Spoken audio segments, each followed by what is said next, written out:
오늘 말씀은 출애굽기 19장 7절로 14절의 말씀으로 여호와를 경외해 말씀 앞에 성결이라는 주제로 하나님 말씀 은혜를 나누도록 하겠습니다. 우리 다 함께 제목을 시작. 여호와를 경외 말씀 앞에 성결. 아멘. 말씀 앞에 성결하시고 오직 하나님만 경외하시는 그리스도의 강한 군사 되시기를 소망합니다.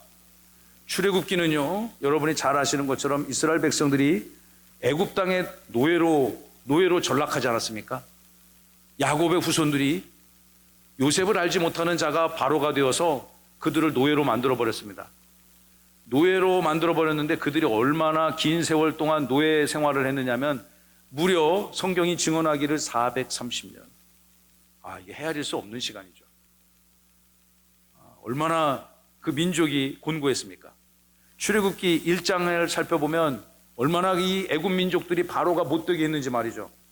이스라엘 민족들이 왕성하게 부흥하는 것을 보고 그것을 견제하느라 그것이 두려워서 민족 말살적 그런 정책을 펴기도 하지 않았습니까? 그러나 우리 살아계신 하나님께서 그 민족의 고통을 헤아리시고 모세를 보내셔서 그들을 애굽에서 해방시켜 주셨고 광야를 건너 나와 3개월간의 여정을 거쳐서 그들이 이곳에 도착했습니다. 바로 시내산입니다. 시내산은 우리나라 산과 같이 나무와 숲이 울창한 산이 아니고 저렇게 석산, 돌산입니다. 이곳에서 이스라엘 백성들이 어느 정도 머무르느냐? 성경을 고증해 보면 약 1년 정도 체류합니다. 1년. 모세오경 율법을 전문적으로 공부한 학자들의 증언에 의하면 11개월하고도 한 보름 정도, 그러니까 1년이죠. 그 1년 동안 이스라엘 백성들이 노예로 430년 살았으니까 노예 근성, 애굽의 수많은 우상신들을 눈치 보며 섬겼으니까 그런 영적인 것, 물리적인 것, 그 과거의 구태, 모습들을 싹 다 제거하고 하나님의 거룩한 소유요, 하나님의 제사장 나라 된 민족으로서 회복시키고 그들에게 언약을 주고 말씀을 주고 성막을 주는 과정들이 1년 정도의 긴 시간을 시내산 밑에서 광야에서 보내게 됐습니다.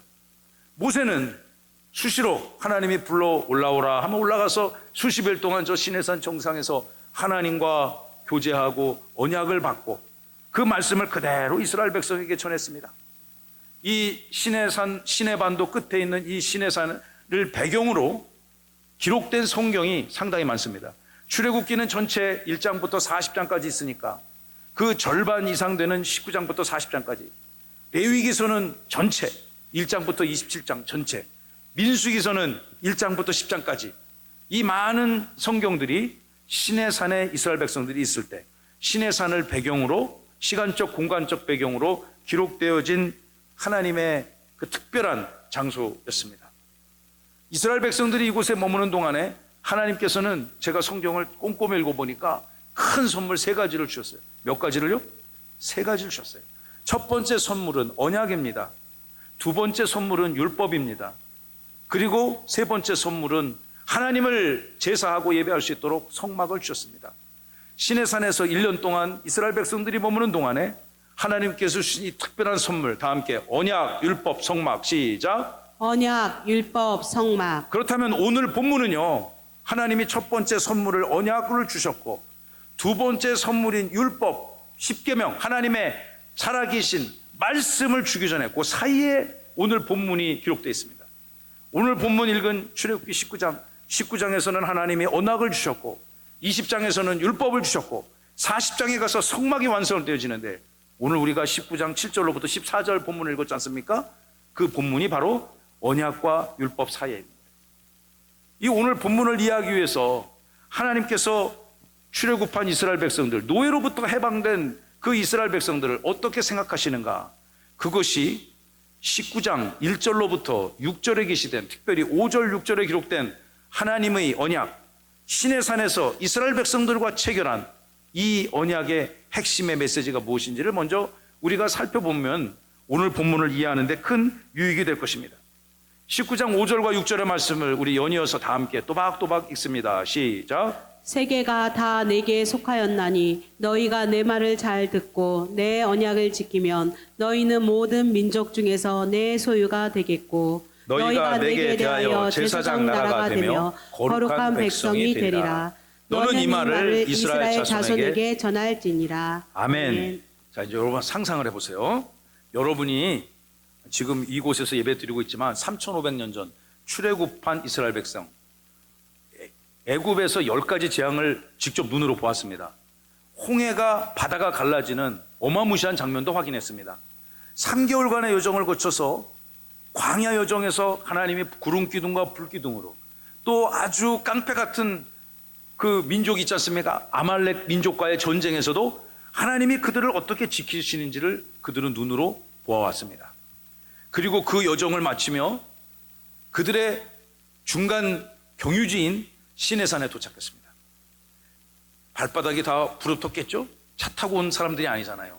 그리고 옷들은 다 헤어졌을 것입니다. 그리고 기진맥진했을 거예요. 충분히 그랬을 것 같아요. 제가 군대 생활해 보니까 제일로 힘든 게 뭐냐? 걷는 거더라고, 걷는 거. 근데 이게 산보하고 조깅하며 걷는 게 아니라 총을 메고 완전 군장을 다 하고 40km, 60km를 걷는 그게 정말 가장 힘들었던 것 같아요. 그들이 이런 과정을 겪으면서 시내산에 도착했습니다. 시내산에 딱 도착하니까 그들이 짐을 풀기도 전에 하나님께서 환영 메시지를, 플랜카드를 쫙 걸어놨어요. 그리고 그들을 축복하기 위해서 이러한 언약을 선포하십니다. 첫째, 너희들은 이제는 더 이상 노예가 아니다. 이 첫 번째 선물인 언약, 카버넌트에 담겨있는 3가지 핵심적 사상이 있습니다. 첫째, 너희들은 하나님의 소유다. 이제까지는 애굽에서 애굽 바로의 소유였지만, 여러분, 노예라는 게 자기의 소유권을 주장할 수 있습니까? 자기 재산도 없고요, 쉬고 싶고 자고 싶을 때 쉴 수도 잘 수도 없습니다. 주인이 일하라고 그러면 벽돌 쌓아야 되고요, 또 땅을 파야 될 것입니다. 하나님의 소유가 아니라 그들은 애굽의 소유였습니다. 그런데 시내산에 딱 도착하자마자 하나님의 준 첫 번째 환영 메시지, 웰컴 메시지가 뭐냐? 첫째, 너희들은 이제 더 이상 애굽의 바로의 소유가 아니라 이 온 우주 만물의 창조자, 너희들을 애굽으로부터 이 땅 시내산까지 인도한 나 여호와 하나님의 소유다. 할렐루야. 여러분이 여호와의 소유입니다. 하나님이 콕 찍어서 넌 내 거야. 여러분이 하나님의 소유됨을 믿으시기 바랍니다. 그리고 이제는 제사장 나라 민족이 될 것이다. 여러분, 이거 뭐 지금 우리가 이 본문을 읽으면 그런가 보다, 당연한 거네. 여러분, 3,500년 전 이스라엘 백성들에게 있어서 이 메시지는요, 수용하기 어려운, 감당하기 어려운, 실현 가능성이 없다고 생각하기에 부족함이 없는 큰 메시지였습니다. 그들은 400년 동안 애굽 바로나 애굽 주류기층이 섬기는 온갖 이방 잡신들의 눈치를 보며 그들을 때로 섬기며 살았겠지 않았어요? 살았을 것입니다. 그러나 이제는 그런 거 다 집어치우고 오직 하나님과 세상을 중보하는 제사장 나라 민족으로 삼아주겠다는 것입니다. 어마무시한 선언입니다. 여러분, 제사장이 뭐 하는 사람입니까? 하나님과 이 땅의 백성들 사이에 중보자 역할을 하는 특별한 사명을 받은 자들이 아닙니까? 이스라엘 민족들은 이제 하나님 땅에 회복되어져서 하나님의 소유요 거룩한 백성으로서 세상과 하나님을 연결하는 중보자된 사명을 그들에게 준 것입니다. 이 시대를 살아가는 영적인 이스라엘의 후에 둘러서 저와 여러분들이 하나님의 소유일 뿐만 아니라 거룩한 백성이고 제사장 나라라는 영적 정체성을 오늘도 여러분 믿음으로 고백하시고 소유하시고 누리시는 은혜가 있기를 간절히 바랍니다. 언약에 담겨진 3번째 백성은 거룩한 백성입니다. 거룩은 하나님의 것입니다. 거룩은 인간의 것이 아닙니다. 그러나 하나님은 당신의 택정받은 하나님의 거룩한 제사장 나라 된 이스라엘들에게 거룩한 백성이 되라 선언하고 있는 것입니다. 이 계약서가 여러분 앞에 딱 주어졌다고 생각해 보세요. 읽어보니까 너희들은 하나님의 소유고 제사장 나라 민족으로 내가 복을 줄 것이며 거룩한 백성이 될 것이다. 사인해야 될까요? 말아야 될까요? 뒤도 안 돌아보고 사인해야 됩니다. 인감도장 날인해야 됩니다. 왜냐하면 하나님께서 너희들을 이렇게, 나는 내가 이걸 해줄 테니 너희들은 이렇게 하라, 여러분, 그런 계약서가 아닙니다. 일방적으로 하나님께서 너희들은 제사장 나라가 될 거야, 할렐루야, 너희들은 거룩한 나의 백성이고 나의 소유물이야. 여러분, 우리는 죄와 사망의 자녀들이 아니고 그리스도와 하나님 성삼위일체 하나 되신 하나님의 백성이고 소유된 하나님의 거룩한 백성임을 믿으시기 바랍니다. 여러분, 이것이 출애굽한 이스라엘 백성들에게만 주어진 영적 정체성이 아닙니다. 오늘 이 아침 예배하는 저와 여러분들이 반드시 소유하고 누려야 될 거룩한 하나님의 우리에게 준 영적 정체성을 우리는 확인해야 될 것입니다. 그런데 우리가 저 같은 사람이 그 현장에 있다면 하나님, 아니 모세 지도자님, 이것이 가능한 일입니까? 이것이 과연 실현 가능성이 있는 얘기입니까? 이렇게 반문할 수도 있을 것 같아요. 그러나 하나님은 반드시 이 민족에게 이 세 가지 약속을 지켜주실 것입니다. 이 말씀이 딱 선포되고 난 다음에 오늘 본문이 기록된 것입니다. 하나님께서 모세를 불렀습니다. 그리고 내가 전하는 이 모든 메시지를 나의 사랑하는 나의 소유요, 제사장 나라요, 거룩한 백성된 나의 사랑하는 이스라엘들에게 나의 메시지를 분명히 전하라고 선언합니다. 7절 본문 다 함께 읽어봅니다. 시작. 모세가 내려와서 백성의 장로들을 불러 여호와께서 자기에게 명령하신 그 모든 말씀을 그들 앞에 진술하니. 모세가 아까 보셨던 그 시내산 정상에서 하나님의 말씀을 계시받은 후에 그것을 시내 광야에 있는 200만 민족들을 향해서 그대로 전하는 것입니다. 여호와께서 자기에게 명령하신 그 모든 말씀을 그들 앞에서 그대로 진술했습니다. 하나님이 주신 메시지가 변질되거나 오염되지 않고 또 훼손되지 않도록 그 고귀한 하나님의 말씀을 그대로 이스라엘 백성들에게 전하는 것입니다. 대한민국은 배달공화국이지 않습니까? 새벽 3시만 해도 막 한상 차려서 보내주는 나라가 대한민국인데, 요즘에는 쇼핑도 현장 가서도 많이 하지만 다 이렇게 그 대형 쇼핑몰에 오더해가지고 이렇게 받지 않습니까? 오늘 주문하면 오늘 밤에도 오거나 내일 아침에 이렇게 다 주잖아요. 여러분, 내가 주문한 물건이 제대로 다 이렇게 나한테 와야 되지 않습니까? 내가 주문한 책이 와야 되고 내가 주문한 야채가 와야 되지 않겠습니까? 하나님의 말씀이 여러분의 심령 가운데 선포되었을 때 그 말씀 그대로, 하나님의 말씀 그 진이 그대로 여러분에게 전달되기를 간절히 소망합니다. 지난 주간에 우리 종교개혁주의를 보내면서 왜 종교개혁가들이 500년 전에 하나님의 말씀 앞으로 돌아가자고 부르짖었습니까? 목숨을 걸고 부르짖은 이유가 무엇입니까? 당시 중세 천년 카톨릭이 지배하는 시대에 하나님의 말씀이 심각하게 왜곡되고 변질되었기 때문입니다. 모세에게 준 사명이 무엇인가? 하나님이 모세에게 준 메시지를 모세가 가공하거나 훼손하거나 변질하거나 오염시키거나 하나님의 말씀을 빼버리고 자기 생각을 막 집어넣어서 그들에게 전해준 것이 아니라 있는 그대로를 전했습니다. 부족한 정도 하나님 앞에 말씀 사역을 감당할 때 항상 이렇게 할 것을 날마다 다짐하고, 또 사랑하는 성도들과 함께 이 살아계신 하나님의 말씀의 진의를 바르게 해석하고 적용하는 건강한 교회 공동체가 되기를 간절히 소망합니다. 이스라엘 백성들이 이제 말씀을 들었습니다. 모세가 진술한 하나님의 메시지를 다 듣고 나니까 아마 이들이 이때 당시 엄청나게 영적으로 아주 샤프했던 것 같아요. 왜냐? 노예에서 해방시켜줬지 않습니까? 그리고 수개월 동안의 여정 동안에 하나님이 그 특정하신 이스라엘을 어떻게 지키시는지 그들의 눈으로 똑똑히 보았기 때문에 모세가 하나님의 말씀을 전했을 때 그들은 아멘으로 수용했습니다. 8절 다 함께 읽습니다. 시작. 백성이 일제히 응답하여 이르되 여호와께서 명령하신 대로 우리가 다 행하리이다. 모세가 백성의 말을 여호와께 전하매. 7절을 읽었습니다. 우리가 모세가 하나님의 말씀을 전하니까 이스라엘 백성들이 아멘, 아멘으로 하나님께 영광을 올려드렸습니다. 어떤 말씀을 하시든지 우리가 다 준행하겠습니다. 모세는 또 그 하나님의 백성들의 그 뜻을 하나님에게 또 중보자로서 전했습니다. 7절과 8절을 보시면 하나님과 중보자 모세와 이스라엘 백성들 간에 영적인 소통이 아주 잘 이루어지고 있죠. 우리 세종명성교회가 그런 영적 공동체가 되기를 간절히 소망합니다. 자, 이제 하나님의 첫 번째 이스라엘 백성들, 아까 언약은 하나님이 일방적으로 내가 너에게 이렇게 해줄게, 이런 메시지가 선포되어졌는데, 하나님의 두 번째 메시지는요, 첫 번째 성결 명령을 우리에게 주신 것입니다. 여호와 하나님께서 시내산에서 주신 첫 번째 명령은 다 함께 성결하라. 성결하라. 성결 명령을 주셨습니다. 이제 이 성결 명령의 내용이 무엇인지를 먼저 살펴봐야 될 것이고, 하나님께서 왜 이스라엘 백성들을 성결케 하셨는지 그 목적을 살펴보는 것이 오늘 설교의 핵심적 사상입니다.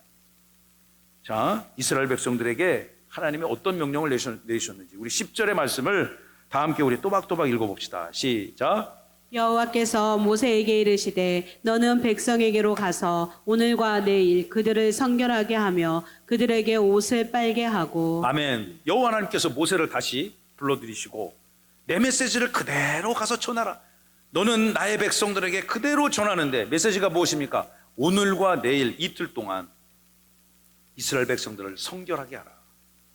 성결하게 한다는 것은 인간의 죄된 속성을 제거하고 하나님의 거룩한 속성으로 변화되어지고 그 변화된 상태를 오늘과 내일이 지난 제3일째까지 계속 유지하라는 하나님의 명령이었습니다. 영적인 성결, 제가 성결의 의미가 무엇인지는 잠시 후에 설명드릴 텐데, 그리고 두 번째, 그들에게 옷을 빨게 했습니다. 여러분 다 깨끗한 옷을 입고 오셨지 않습니까? 우리나라 세탁기가 얼마나 좋습니까? 그런데 이스라엘 백성들이 광야를 나와서 3개월 동안 그 한 발 한 발 한 땀 한 땀 걸어서 시내산에 도착했을 것입니다. 땀 범벅이고 씻지도 못했을 것이고 또 그들의 옷은 먼지 투성이 진흙 투성이었을 가능성이 크죠. 그런 그들에게 첫 번째는 영적인 성결을 멸하시고 둘째는 삶에 보여지는 모습 속에서도 깨끗함을 유지하기 위해서 집단적으로 뭐하라는 얘기입니까? 세탁하라는 거죠. 이스라엘 백성들 모세 한 사람, 그리고 아까 말씀을 들었던 백성의 장로들, 지도자들 뿐만 아니라 어린 자녀들로부터 노년의 부모님 세대에게까지 약 출애굽한 200만 이스라엘 민족 전체에게 집단적인 성결을 하나님은 명령하셨습니다. 집단적이면서도 집중적인 성결을 명하셨어요. 영적인 성결뿐만 아니라 실제적인 삶의 환경 속에서의 모든 부정을 제거하고 그 대표적인 사례로 빨래를 하라고 했습니다. 여러분, 요즘 우리 세탁기 너무 좋잖아요. 대한민국이 거의 뭐 탑 클래스 수준을 지키는 산업이 많던데 그 중에서도 그냥 가전을 다 싹쓸이 해버렸지 않습니까? 그래서 미국을 가든 중국을 가든 중동을 가든 유럽을 가든 심지어 일본을 가든 호텔에 가면 다 우리나라 회사에서 만든 TV가 다 있습니다. 우리가 세탁기 얼마나 잘 만듭니까? 여러분, 사람이 손으로 빨래하던 시대에서 요즘 기계가 빨아주고 말려주기까지 하잖아요. 깨끗하게 말려주고 모든 습기 다 제거하고 아주 입기 좋은 상태로 만들어주는 것이 한국의 가전기술이에요. 그런데 여러분, 3,500년 전에 그런 게 없었습니다. 아마 먹을 물도 씻을 물도 부족했을 거예요. 대한민국은 여러분, 물이 부족해서 세수 못하고 오신 분 없잖아요, 지금. 귀찮아서 안 할 수는 있죠. 네? 귀찮아서 그냥 교회에서 그런 거 검사 안 하니까. 네. 그럴 수는 있지만 물이 부족해서 여러분 뭐 샤워를 못하거나 빨래를 못하는 경우는 대한민국 없습니다. 그런데 3,500년 전 이 광야 시내산에서 그들에게 물을 구한다는 것은 쉽지 않은 거였어요. 지금 하나님이 어려운 걸 시키는 거예요. 인간이 성결해지는 것도 어려운 건데 빨래도 어려운 것입니다. 그런데 조금 전에 이스라엘 백성들이 하나님 앞에 어떻게 약속했습니까? 무슨 말을 하든지 다 행하겠습니다. 약속했습니다. 그들은 아마 골짜기 샘을 쫓아가서 한번 머릿속으로 영화를 감독한다 생각해 보시고 여러분 한번 만든다 생각하시고 상상해 보세요. 이스라엘 백성들이 그들의 모든 삶을 영혼을 정결케 하고 하나님이 곧 오실 것이기 때문에 그 엄청난 하나님의 역사를 기다리면서 그들은 영적인 성결, 집단적인 예배, 그리고 물리적인 성결까지도 그들은 이틀 동안 열심히 했을 것입니다. 저도 군대 생활할 때 훈련 갔다 오면은 훈련 일주일 동안 갔다 와서 부대 오자마자 하는 게 뭡니까? 정비부터 하는 거란 말이에요. 자기 밖으로 닦고 총 닦고 또 양말 빨고 속옷 빨고 그 다음에 또 훈련 나갈 수 있도록 준비하는 거잖아요. 이스라엘 백성들이 아마 물이 보이는 곳은 곳곳에 다니면서 빨래를 했을 것 같아요. 그때 세제도 없겠지만 그들은 최선을 다해서 하나님 앞에 약속을 지켰습니다. 하나님이 그들에게 시내산에 도착한 그들에게 성결을 명하셨는데, 여러분 이 성결의 의미가 무엇인지 함께 살펴보기를 원합니다. 제가 슬라이드 한 장을 만들었습니다. 이 성결은 성결을 히브리 말로 뭐라고 읽습니까? 시작. 카도시. 예, 카도시. 시작. 카도시. 히브리어 발음이 굉장히 좋으신 거예요, 여러분. 이제 카도시, 우리 카도시 읽는데 히브리어는 읽는 방향이 한국어와 반대쪽에서 읽어야 돼. 반대쪽에서 저렇게 쓴 자를 히브리어 발음 기호 따라 읽으면 카도시가 되는 것입니다. 이 우리말 성경에 거룩이나 성결이라고 기록된 부분에 히브리어 원어 성경을 딱 찾아보면 카도시라고 기록되어 있습니다. 카도시. 그럼 이 카도시의 뜻이 뭐냐? 죄로부터 구별되고 격리되고 분리된 상태를 의미하는 것입니다. 로마서 5장에 보면 바울이 이 인류가 어떻게 죄를 범하게 되었는가 그 원리를 설명하면서 아담의 죄를 설명하지 않습니까? 아담이 죄를 범한 후에 모든 인생들이 다 죄를 범하게 되었다. 그래서 하나님의 영광에 이르지 못하게 되었다. 하나님의 존전에 설 수 없었다. 왜 그렇습니까? 죄와 하나님은 양립할 수 없는 것이기 때문에, 하나님은 죄가 일점도 없으신 완전하시고 숭고하신 분이기 때문에 우리가 죄를 갖고서는 하나님 나라에 들어갈 수가 없고, 우리가 죄를 안고서는 하나님의 역사를 누리고 경험할 수도 없는 것입니다. 이스라엘 백성들에게 하나님이 카도시를 명령하신 것은 그들이 갖고 있는 모든 죄로부터 분리되고 격리되어진 상태로 유지하라는 것을 의미하는 것입니다. 우리가 옛날에 코로나 걸렸을 때 여러분 어떻게 했습니까? 격리됐잖아요. 나라 정책에 의해서 심지어 코로나가 걸리지 않았다 하더라도 코로나 걸린 사람과 접촉만 했어도 격리 대상자가 되지 않았습니까? 코로나 걸렸으면 말할 것도 없고. 왜 그럴까요? 격리되는 것이 다른 사람에게 피해를 덜 주기 때문이죠. 자기가 빨리 회복할 수 있는 길이고 다른 사람에게 그 피해를 주지 않기 위함이죠. 그래서 삶이 불편하더라도 격리시킨 것입니다. 공동체를 살리기 위해서. 저는 비슷한 원리가 영적인 세계도 적용된다고 봅니다. 하나님이 우리를 그리스도의, 아까 얘기했던 하나님의 소유요, 제사장 나라요, 거룩한 백성으로 우리의 삶을 회복시키기 위해서는 우리가 죄로부터 격리되어져야 되는 것입니다. 할렐루야. 여러분들은 지금 죄로부터 격리되어졌습니까? 아니면 죄 가운데 살고 있습니까? 예수를 그리스도라 고백한다면 우리는 하나님 나라에 들어갈 수 있는 카도시를 이미 우리는 소유하고 있는 것입니다. 할렐루야. 이것이 제가 세가족 양육반 하면서 우리가 갖고 있는 기독교 구원관의 핵심에 대해서 여러 번 설명하는데, 세상의 모든 종교들은 자기의 능력과 노력으로 죄 상태를 벗어날 수 없습니다. 그러나 우리가 믿는 기독교 사상은, 기독교의 진리는 예수 그리스도의 거룩함으로 인하여 우리가 죄로부터 분리될 수 있다고 선언하고 그것을 진리로 저와 여러분들은 믿고 있는 것입니다. 할렐루야.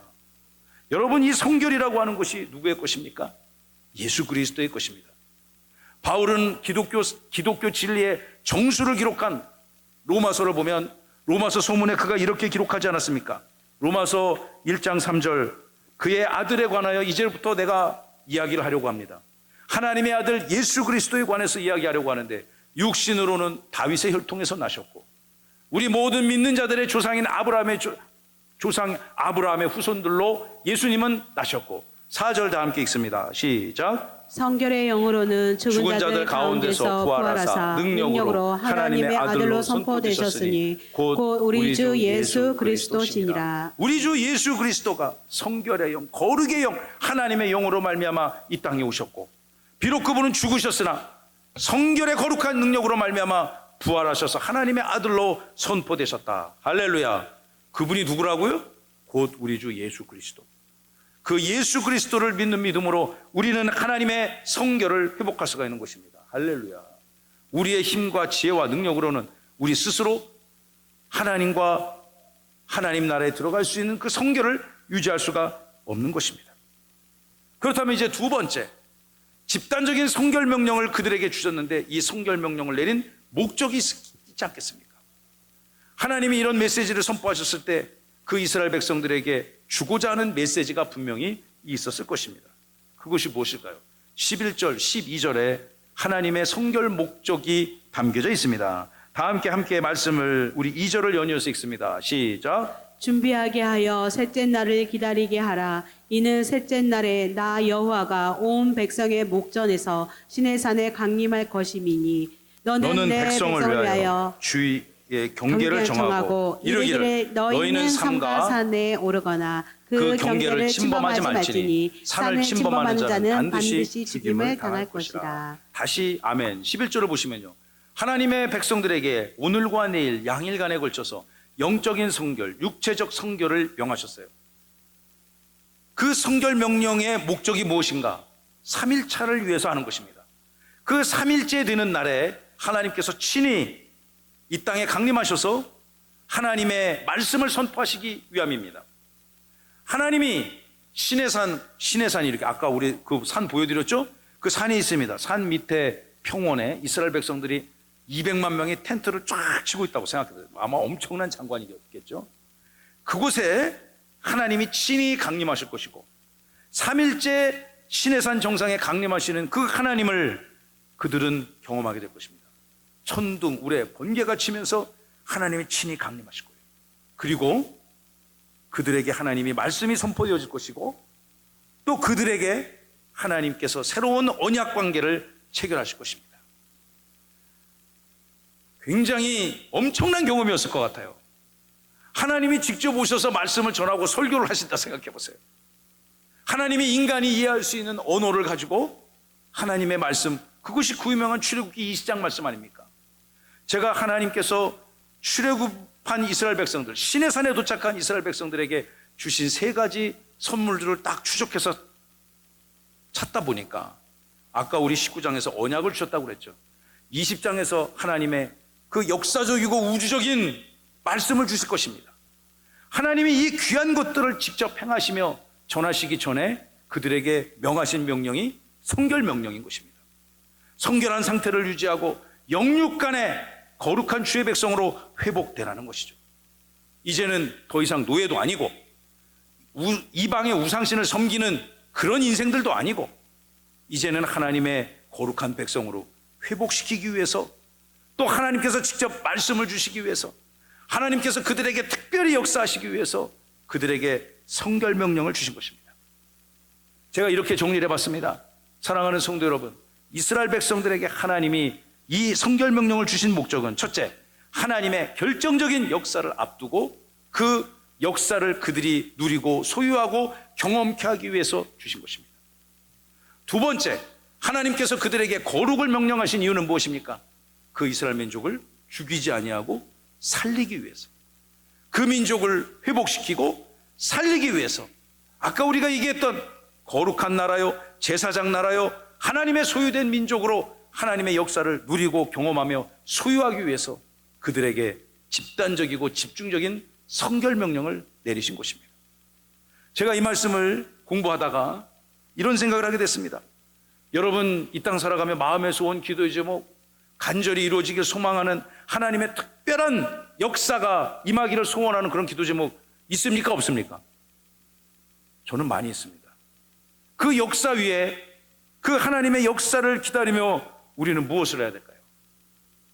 하나님 앞에 지금 출애굽기 19장 이 상황 속에서 하나님과 중보자 모세와 함께 마음껏 소통하고 교제하고 하나님의 역사를, 하나님의 그 위대하신 일들을 풍성히 누리고 인정하며 소유할 수 있도록 그들을 성결시킨 것처럼 저와 여러분들이 날마다 영육간에 성결케 되시기를 주님의 이름으로 소망하고 축원합니다. 잠깐 성결해지고 말고, 요번 달은 예수님 믿고 다음 달은 안 믿고, 요번 달은 예배하고 내년부터는 안 하고, 그런 것이 아니라 그 성결된 상태를 지속적으로 쭉 유지할 때 하나님의 역사가 나타나는 것입니다. 아멘. 이것이 교회를 지배하는 영적인 원리라고 저는 생각합니다. 교회에서 크고 작은 일들을 준비할 때 우리가 오늘도 영혼을 작정했죠. 기도 안 하고 할 수 없는 일입니다. 여러분 사랑하는 이들을 교회로 인도할 때 기도 안 하고 즉흥적으로 내가 할 수 있는 일이 없습니다.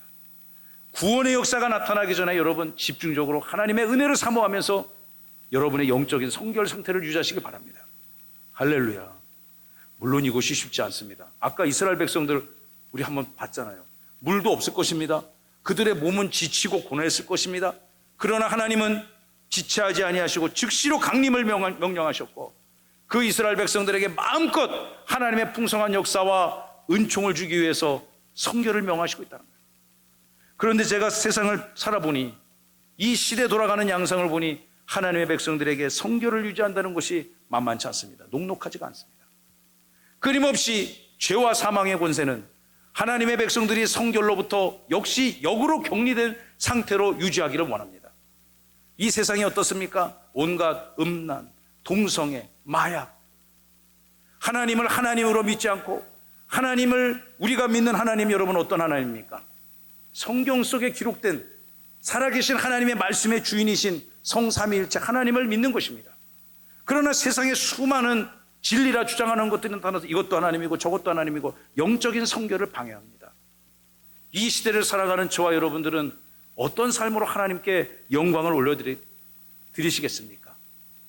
순결하고 고결한 그리스도의 백성으로 성결한 예배자로 성결한 기도자요 성결한 찬양자로 이 시대를 살아가 하나님의 풍성한 역사를 마음껏 누리시기를 주님의 이름으로 축원합니다. 여러분 우리가 인생 살면서 말이죠 간혹 이렇게 갈등이나 분쟁이 생길 수 있습니다. 어떤 분들은 부부싸움하면 교회 안 나오는 분이 있을까요? 없을까요? 간혹 있을 수 있습니다. 제가 분명히 말씀드리는데 부부싸움 난 한 번도 안 하고 산다 그런 분 있습니까?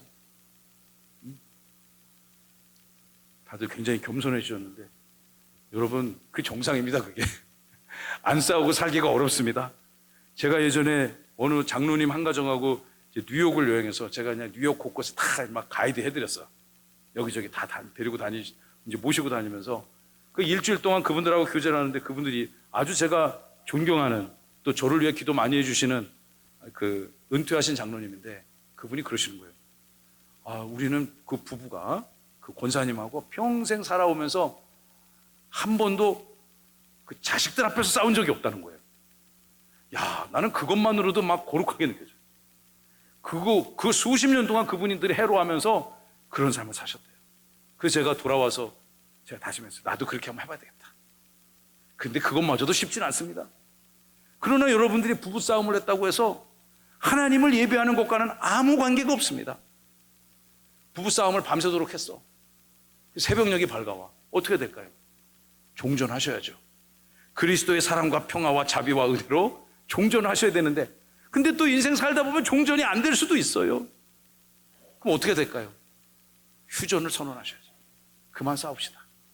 그만 싸우고 우리 하나님 앞에 성결한 백성으로 예배합시다. 여러분 예배하면 이것이 여러분 지금 우리 눈에는 보이지 않지만 하나님의 영광이 우리 가운데 임할 줄로 믿습니다. 하나님의 말씀이 여러분의 심령과 임할 때 미움도 화해가 되는 것이죠. 갈등도 회복될 줄로 믿습니다. 여러분 세상에 악하고 타락한 것이 너무너무 많아요. 얼마든지 접할 수가 있습니다. 우리를 성결의 상태로부터 격리시키는 악한 것들로부터 우리는 승리해야 될 줄로 믿습니다. 우리 세종명성교회가 이 땅에 고결한 교회로 주님의 순결한 신부로 거룩한 주의 백성으로 하나님의 영광을 선포하는 귀한 교회가 되어야 되지 않겠습니까? 세상은 그렇다 하더라도 세상은 우리를 하나님으로부터의 거룩함에서 벗어나 죄와 사망, 사탄의 자녀로 살아가기를 원하지만 그러나 이 시간 출애굽기 19장 7절로 14절의 말씀을 묵상하고 아멘한 사랑하는 성도 여러분들 이번 한 주 동안 여러분의 인생을 통해서 내가 어떻게 하나님이 기뻐하시는 성결한 삶을 영혼을 누리며 살아가야 될 것일까 깊게 성찰하시기 바랍니다. 여러분이 주님의 몸된 교회로 살아가는 주의 백성들 인도할 때도요 성결의 영으로 여러분 세상 살면서 막 정말 엉망진창으로 살면서 교회 가자고 그러면 그 역사가 나타날 수도 있겠지만 우리가 강력하게 주님의 도우심을 구한다면 우리의 영혼이 입술이 삶이 생각의 끝들이 성결케 되어지는 것이 주님이 여러분을 통해서 마음껏 역사할 수 있는 전제 조건이 되심을 믿으시기 바랍니다. 여러분이 하나님의 강력한 지배를 받으시길 원합니다. 내 마음대로 내 뜻대로 세상 살아가는 것이 아니라 하나님의 계획과 하나님의 섭리와 하나님이 가지고 오신 비전대로 우리 인생이 함께 동역한다면 얼마나 기쁘겠어요. 이 자리에 함께하는 예배하는 여러분들이 그런 삶 가정 누리시고 주님의 몸된 세종명성교회가 이 시대를 살아가며 그리스도의 영광스러운 백성으로 성결을 선포하며 마음껏 하나님이 일하실 수 있도록 거룩한 나라 제사장 백성으로 살아가시기를 예수 그리스도의 이름으로 축원하고 축복합니다.